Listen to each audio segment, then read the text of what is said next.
Development. In this chapter, we will discuss different ways and the common indicator needed for development.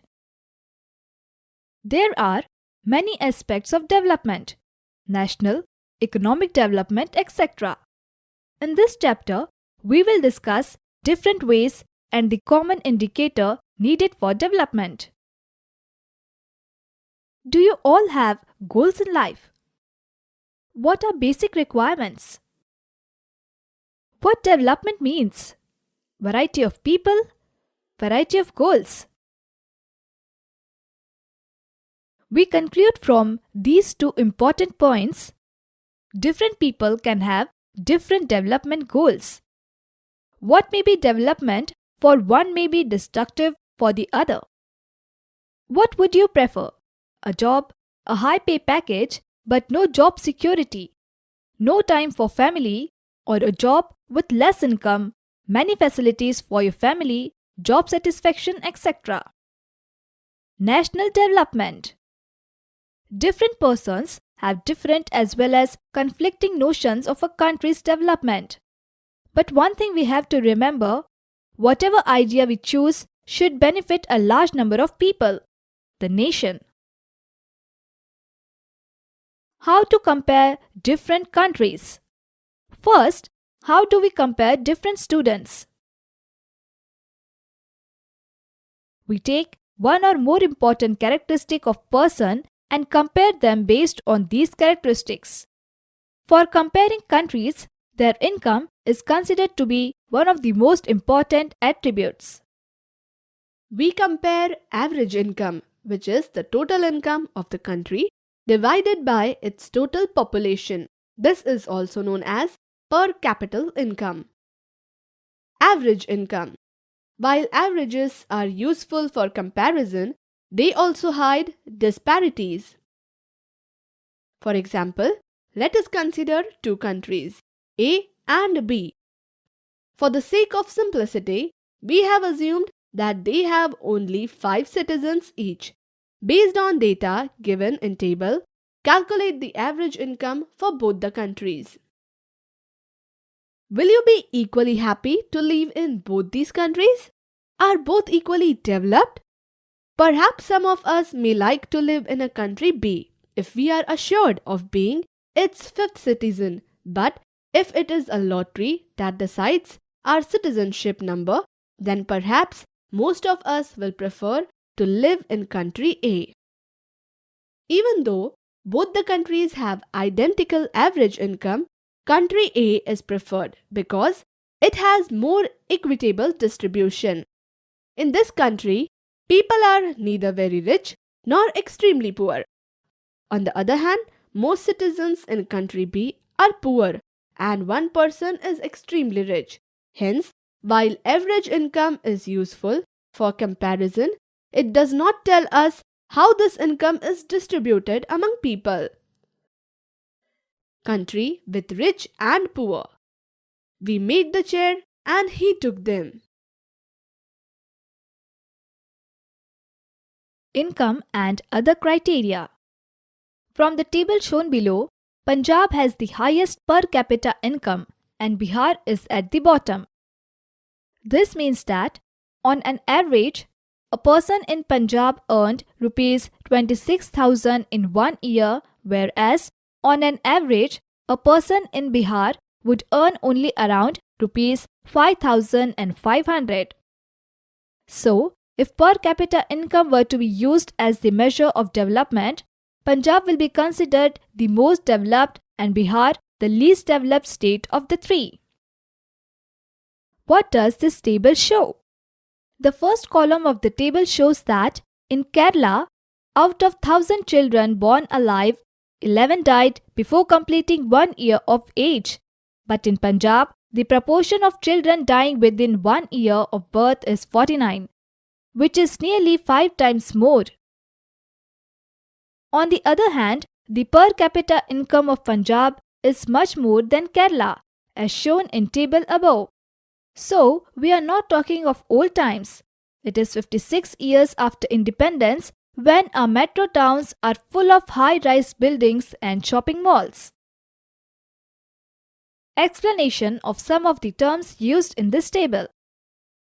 Infant mortality rate, or IMR, indicates the number of children that die before the age of 1 year as a proportion of 1,000 live children born in that particular year.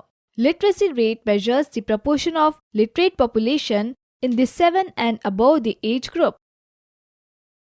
Net attendance ratio is the total number of children of age group 6 to 10 attending school as a percentage of total number of children in the same age group.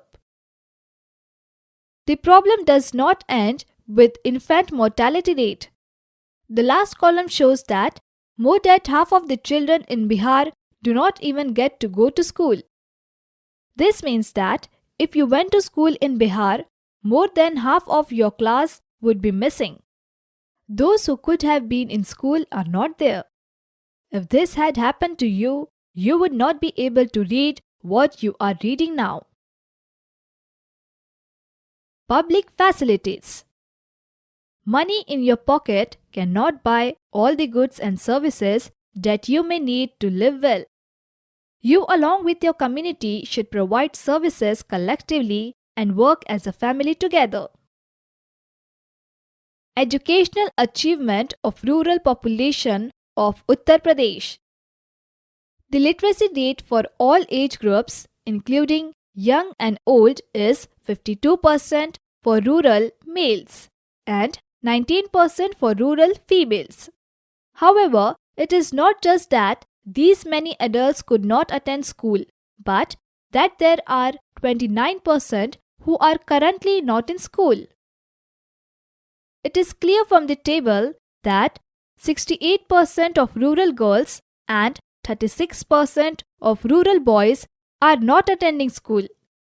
Therefore, illiteracy among children in the age group 10 to 14 is as high as 71 minus 10 equals to 61% for rural females and 32% for rural males. This high level of illiteracy among 10 to 14 age group, even after more than 60 years of our independence, is most disturbing. In many other states, also we are now near realization of the constitutional goal of free and compulsory education for all children up to the age of 14, which was expected to be achieved by 1960. Body Mass Index, that is BMI. One way to find out if adults are undernourished is to calculate what nutrition scientists call Body Mass Index, that is BMI. This is easy to calculate. Take the weight of a person in kg, then take the height in meters. Divide the weight by the square of the height. If this figure is less than 18.5, then the person would be considered undernourished. However, if this BMI is more than 25, then a person is overweight. Do remember that this criterion is not applicable to growing children. Human Development Report. Over the past decade or so, health and education indicators have come to be widely used along with income as a measure of development. For instance, Human Development Report published by UNDP compares countries based on the educational levels of the people, their health status, and per capita income. It would be interesting to look at certain relevant data regarding India and its neighbors from Human Development Report 2006. Some data regarding India and its neighbor for 2004. HDI stands for Human Development Index. HDI ranks in the above table are out of 177 countries in all. Life expectancy at birth denotes, as the name suggests, average expected length of life of a person at the time of birth. Gross enrollment ratio for 3 levels means enrollment ratio for primary school, secondary school, and higher education beyond secondary school. Per capita income is calculated in dollars for all countries so that it can be compared. It is also done in a way so that every dollar would buy the same amount of goods and services in any country. Isn't it surprising that a small country in our neighborhood, Sri Lanka, is much ahead of India in every respect, and a big country like ours has such a low rank in the world? Sustainability of development. Even if a country is quite developed, we would certainly like the development to go further or at least be maintained for future generations. Scientists are warning that the developments are not sustainable. For example, groundwater in India. Recent evidences suggest that the groundwater is under serious threat of overuse in many parts of the country. About 300 districts have reported a water level decline of over 4 meters during the past 20 years. Nearly one-third of the country is overusing their groundwater reserves. In another 25 years, 60% of the country would be doing the same if the present way of using this resource continues. Groundwater overuse is particularly found in the agriculturally prosperous regions of Punjab and western UP, hard rock plateau areas of central and south India, some coastal areas, and the rapidly growing urban settlements. Exhaustion of natural resources. Look at the following data for crude oil. The table gives an estimate of reserves of crude oil. Column 1. More important, it also tells us for how many years the stock of crude oil will last if people continue to extract it at the present rate. The reserves would last only 43 years more. This is for the world as a whole. However, different countries face different situations.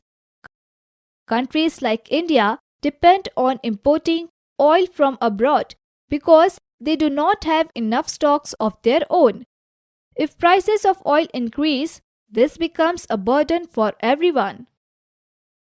There are countries like USA which have low reserves and hence want to secure oil through military or economic power.